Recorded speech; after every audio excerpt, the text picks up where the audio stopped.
Hey, welcome back to Real World Deer Hunter. As always, if you like our videos, give us a like and a subscribe. So here we are. You need to buy a deer rifle. I know I've done one other video on deer rifles, but let's really kind of dive into this, okay? What deer rifle would you buy for anywhere in the United States? Not just where you're at, okay? So this is a little bit different.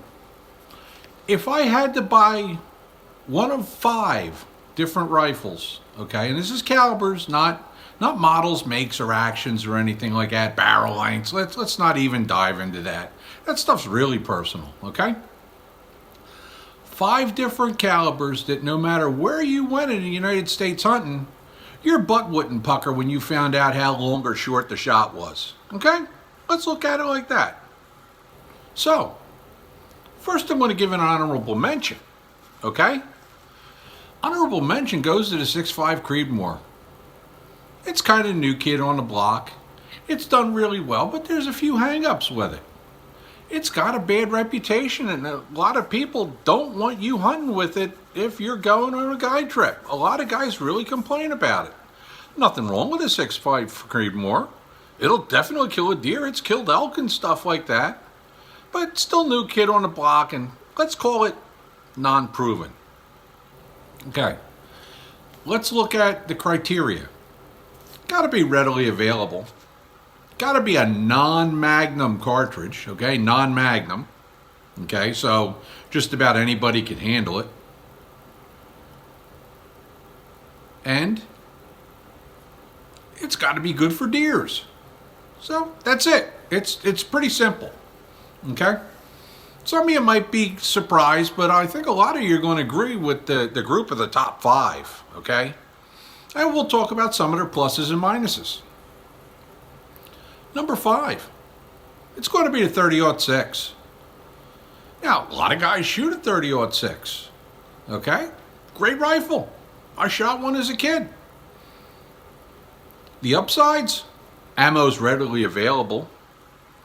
It's got not the best trajectory, but it's got a really good trajectory. Just about anywhere you go deer hunting, yeah, it'll do the job.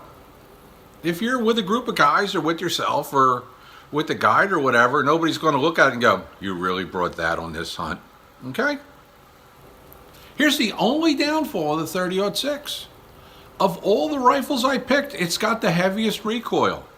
It may not be right for people that are recoil sensitive or small. That's the only thing in the world that I have against the 06, to be quite honest. If it wasn't for the amount of recoil, it'd be way higher on the list. Okay, number 4. Now we're talking about out of all the cartridges possible you could pick. Okay, number 4 is a 308. 308's great cartridge. Shoots the same size bullet as the 06. Shoots at a reasonable velocity, reasonable recoil, and also pretty readily available.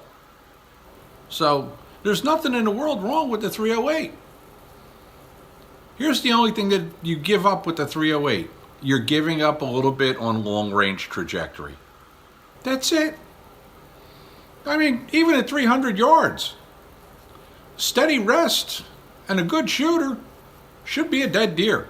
Okay? So I would not feel handicapped with a 308 in any way, shape, or form. Next one. Haha. The 25-06. Okay? Great caliber. Shoots bullets ideally right around that 120 grain range. The barrel doesn't have the twist to handle a much heavier bullet than that.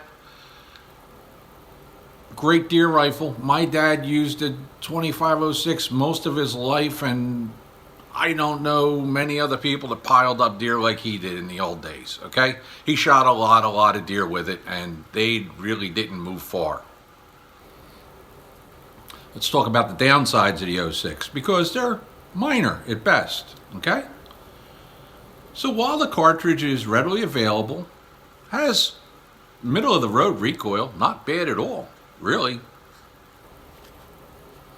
It's not quite as popular as it was, and You can't necessarily have much of a pick of ammunition if you walked into your local mom and pop store that just happens to sell ammo.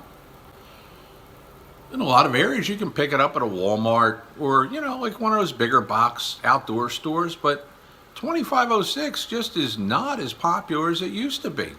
That's all. It's a great deer killing round. And again, nobody's going to look at you like, brought a knife to a gunfight, did you? Nope. They're going to go, that's a pretty good cartridge. Okay. Number 2 on the list. And I don't think it's a big surprise. It's one of the more popular rifles out there. It's the 7mm 08. Yeah, it's a 308 case neck down to 7mm.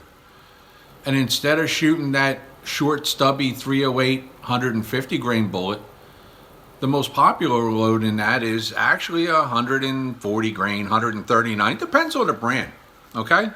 But with the 139 or 140 grain bullet, you've got a great ballistic coefficient for shooting further. It'll give you a little bit better trajectory than the 308, which is why I placed it above it. And it's got a little less recoil than the 308. My only beef with it, and like I said, I'm picking the fly crap out of the pepper with this one, okay? It's not necessarily as available in as many choices as other rounds. That's it. The only reason why it ranked number 2 and not number 1. Now, before we get to number 1, I know there's a lot of wise guys out there because I'm one of them, okay? Somebody's going to say, well, what about a straight-walled cartridge state? Well, we're excluding straight-walled cartridges from this list, but if you want my top straight-walled cartridge, it's the 450 Bushmaster. Okay, if you're in a shotgun state, we're not talking shotgun states, okay? We're talking rifle calibers for rifle hunting, okay? So, number 1 pick, and it's going to be a lot of people's number 1 pick, is the 270 Winchester. Yeah, the Cactus Jack O'Connor Special. Well, what's it do? Well, what doesn't it do? It's got a good trajectory. You got a good choice of bullets from 130 grains to 150 grains. Widely available. As a matter of fact, in my nationwide survey type of deal where I did my choice based on availability, 270 was right up there in the finals, okay? 270 Winchester shoots a 130 grain bullet right around 3,000 feet a second, okay? That's scorching. That's a good stiff bullet there. Also shoots a 140 grain bullet somewhere around, we're going to give it, let's say 2,900 feet a second, okay? Again, it's right in that, it's like it's in the zone when it comes to deer bullets, okay? And you can even shoot a 150 grain bullet if you were shooting at shorter ranges where you're going to say that, well, you know what, my 130 might blow up. Okay, it's a possibility, okay? So shoot 150, okay? So that's my choice. It's the 270 Winchester. Remember, non-magnum, okay? Readily available. Most people have to shoot it. Be able to shoot it at least. So that's my pick. What do you think? What do you shoot? Am I full of shit? I don't know. I'm Steve. I got an opinion. What's yours?